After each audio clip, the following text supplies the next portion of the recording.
17절 설명하기 위해서 구약성경 이사야서 42장 1절입니다. 아멘. 자, 이 말씀이 지금 18절의 말씀입니다.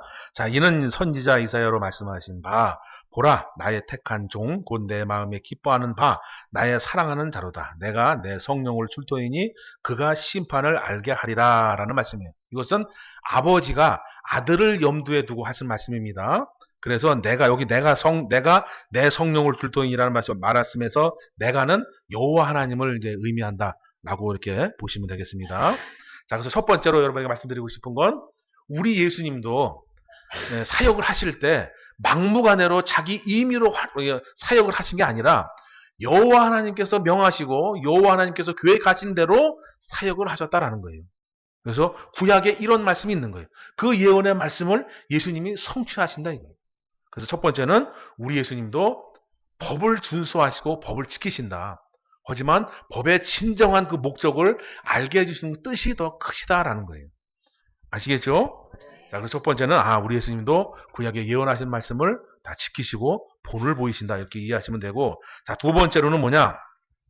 성령의 사역에 대해서 우리 또 한번 성령의 사역 중 또 한 가지의 사역을 설명드리려고 한다 이거예요. 우리가 대부분 성령의 사역하면 은사만 떠올린다. 그래서 고린도전서 12장에 보면 9가지 은사가 있다. 이 9가지 은사를 통해서 우리가 성령 하나님이 우리에게 다가오시고 나타나시고 어떠한 일을 하신다라고 생각을 합니다. 자, 여기서 제가 좀 수준을 나누어 드리겠습니다. 성령의 사역, 그 중에 초등학생 수준의 사역이 바로 은사인 겁니다. 나는 성령의 역사하심, 성령의 일하심, 이것은 은사야, 이게 전부야, 이것이 최고야 라고 한다면 나의 신앙의 수준은 초등학생 수준인 거예요. 그 다음에 그거보다 조금 더 상위의 수준은 뭐냐? 성령의 열매는 하면서 갈라디아서의 말씀이 떠오른다면 그 초등학생 수준을 넘어서서 그 이상 중학교, 고등학교 수준에 오르신 게 되는 겁니다. 성령 역시 하나님이세요. 하나님. 영으로 일하시고 영으로 역사하시는 하나님. 그 하나님이 한 가지 일만 하시는 게 아니다 이거예요. 성령의 사역 중 은사라고 하는 것은 아주 미비하다. 그리고 그 외에 바로 성령은 열매를 맺게 하시는 사역이 있다. 그리고 그거보다 상위에 있는 게 뭐냐? 성령 하나님은 말씀을 깨닫게 하는 거다. 이 말씀. 할렐루야. 자, 여기서 뭐라 그러냐? 내가 내 성령을 줄 터이니 그가 무엇을 이방에 알게 합니까? 심판을 이방에 알게 한다는 얘기예요. 자, 성경에서 심판을 말하는 책은 몇 권 없습니다. 복음서하고 계시록에만 있어요. 복음서에도 중간에 몇 장, 적은 분량만 소개합니다. 하지만 계시록은 전체가 심판의 말씀이에요. 근데 계시록은 성령 하나님의 도우심 없이는 깨달을 수 없다. 그래서 성령이 임하고 성령의 사역 중에 가장 최고는 뭐냐? 예수님의 말씀, 하나님의 말씀을 깨닫게 하는 게 가장 큰 성령의 사역이다. 그것이 내 안에 나타날 때 내가 비로소 하나님의 심판, 이 심판이 나쁜 심판만 있는 게 아닙니다. 저주의 심판만 있는 게 아니라 축복의 심판, 생명의 심판, 상급의 심판도 있는 거예요. 상급의 심판과 이 징계의 심판 두 가지 동시에 있는 거다. 이것은 성령 하나님의 도우심이 있어야 된다. 할렐루야. 그래서 우리가 처음에 이제 구원의 이제 신앙의 과정을 보면 처음에는 이제 예수님을 영접합니다. 예수님을 영접해요. 어떠한 이제 사건을 통해서 정말 하나님은 살아계시나 봐. 교회에 다녀야 되나 봐. 그래 예수님 믿어보자. 그러면서 예수님 앞에 나옵니다. 그러면 구원이라고 하는 것을 받게 되는 거예요. 그럼 구원 받은 자가 이제 은혜로 감사로 신앙생활을 이어가게 되는 겁니다. 그러면 그다음부터 그 이어가는 과정 중에 초림 예수님, 구원은 초림 예수님을 말하는 거고 초림 예수님의 주 사역입니다. 그러면 은혜 받은 자, 은혜를 구원받은 자, 은혜 받은 자는 그 다음 단계 뭐냐? 예수님이 이 땅에 오셔서 말씀이라고 하는 것을 주셨는데 그 말씀을 내가 이제 이해하게 되고 깨닫게 되고 그 깊이 안에 들어가게 되는 거예요. 근데 그것은 성령 하나님의 도우심이 없이는 안 된다.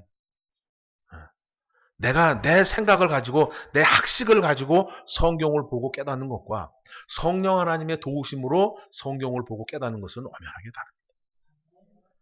내 지식으로 깨닫는 사람은 뭐라 그러냐? 예수님이 물 위로 걸으셨다라고 하니까 뭐라 그러는지 아십니까? 아마 밤에 걸으셨을 거야. 그것도 달빛이 좀 고즈넉한 달빛이 있을 때 아마 이제 물가에 이렇게 아마 서 계셨을 거야. 그래서 그 물의 그림자와 달의 빛과 요것이 이렇게 맞물려 가지고 걸어가는 것처럼 보였을 거야. 이렇게 이해를 하고 말을 하는 거예요. 자, 그럼 여러분 이제 크게 거기까지 말고 그러면 자, 모세라고 하는 분 아시죠? 모세가 주로 어느 때 사역을 합니까? 모세라고 하는 분이 하나님 앞에 택함을 받고 애굽에서 200만 명 이상이 되는 사람들을 이제 가나안 땅으로 인도하게 됩니다. 그래서 인도하는 과정 중에 첫 관문, 첫 고비가 뭐냐면 홍해라고 하는 것을 건너게 돼요. 근데 지금 우리가 이제 저기 이쪽 어디 서해안 어디 가면 모세의 기적하고 나오죠. 그 모세의 기적과 성경에서 말하는 진짜 홍해가 갈라지는 기적이 같은 모습일까요? 다른 모습일까요? 여기서 말하는 모세의 기적은 밀물, 이렇게 썰물, 밀물 이것 때문에 물이 빠져가지고 묻이 이렇게 드러나는 거예요. 그런데 이 출애굽기에 있는 이 홍해를 가르는 사건은 물이 벽이 돼 있다고, 벽이. 모세가 홍해를 가르는 건 이렇게 물이 차고차고 이렇게 흘러 넘쳤는데 여기가 이제 강바닥에 이렇게 강바닥인데 물이 이렇게 차고 넘쳤는데 지팡이로 가서 탁 치니까 물이 이렇게 된 거예요, 이렇게. 그리고 요 사이를 건너가게 되는 거예요. 좌우로 벽이 돼 있다고요. 우리가 여기 앞바다에 가서 보는 그 모세의 기적은 물이 이렇게 있으면 요쪽 높은 지역이 물이 빠져나가면서 높은 지역이 조금 드러나는 거고 요걸 걸어가는 거고 이거와 이거는 천지 차이가 있다 이거예요. 천지 차이가 있어. 할렐루야. 이 성령의 도우심으로 성경을 깨닫는 것과 나의 힘으로 성경을 깨닫는 것은 이거예요, 이거. 요거는 자연적으로 과학적으로 이해가 가잖아요. 그죠?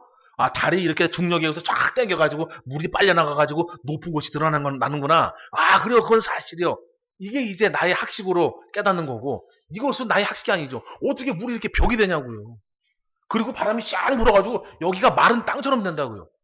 한 번도 묻이 드러난 적이 없는데 여기가 바람이 얼마나 세게 건조한 바람이 불어나 건조한 땅이 돼서 그냥 먼지 풀풀 흘리면서 여기를 건너가는 거예요.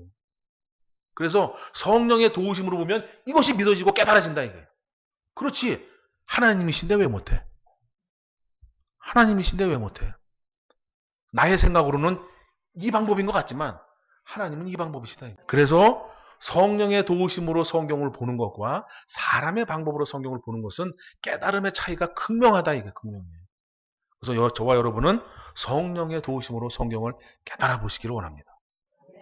그래야만 성령의 사역 중 가장 상위에 있는 심판을 알게 된다. 즉 진리의 말씀을 알게 되고 깨닫게 되고 소유하게 된다 이거예요. 그러면 어떤 일이 벌어지느냐? 네, 아멘. 자, 이 19절의 말씀과 동의어가 하나 있습니다.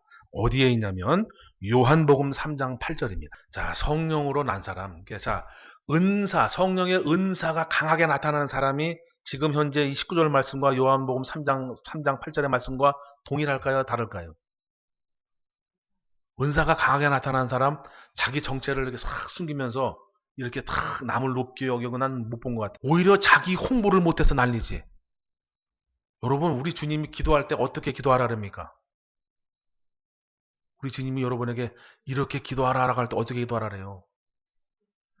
은밀한 중에 골방에 들어가서 기도하잖아요. 그때 사도 뭐라 해요? 아우, 하나님이 나 기도시키셔가지고. 아우, 하나님이 이번에 아주 그냥 30일 작정 기도를 시키셔가지고. 이게 과연 성경적일까라는 거예요.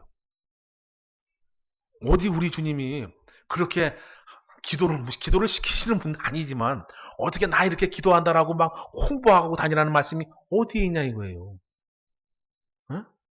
우리 주님은 나를 나타내지 마라. 내 안에 속성, 내 안에 영이 하나님을 은밀한 중에 만나고 그 은밀한 중에 내가 아주 서서히 하나님의 사람으로 변화되는 게 신앙이다 이거예요.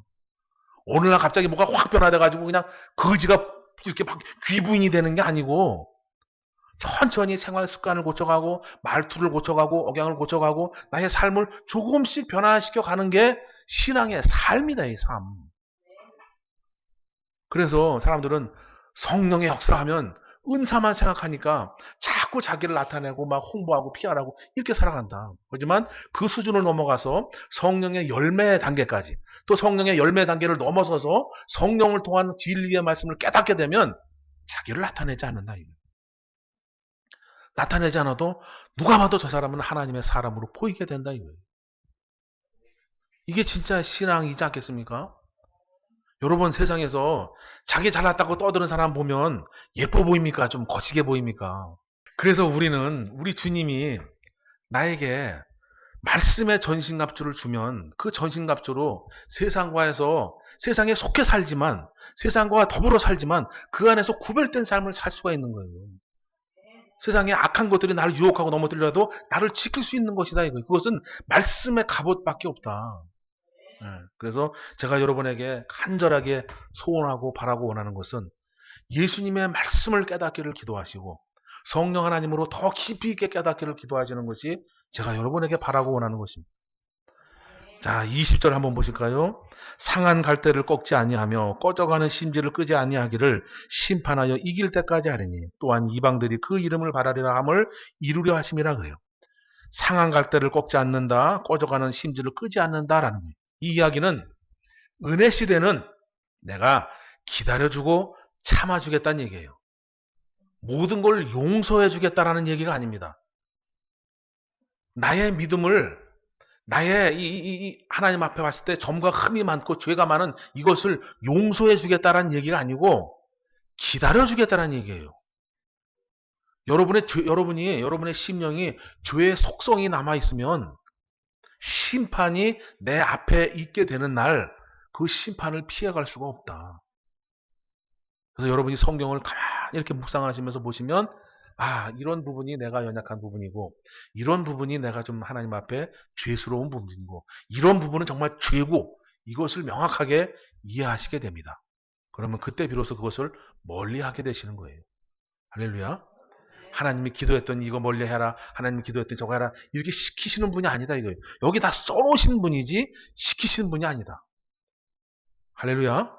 써놓으신 걸 읽으셔서 깨달으시고 그렇게 살아가셔서 하나님의 진실한 축복을 받으시기를 축원합니다.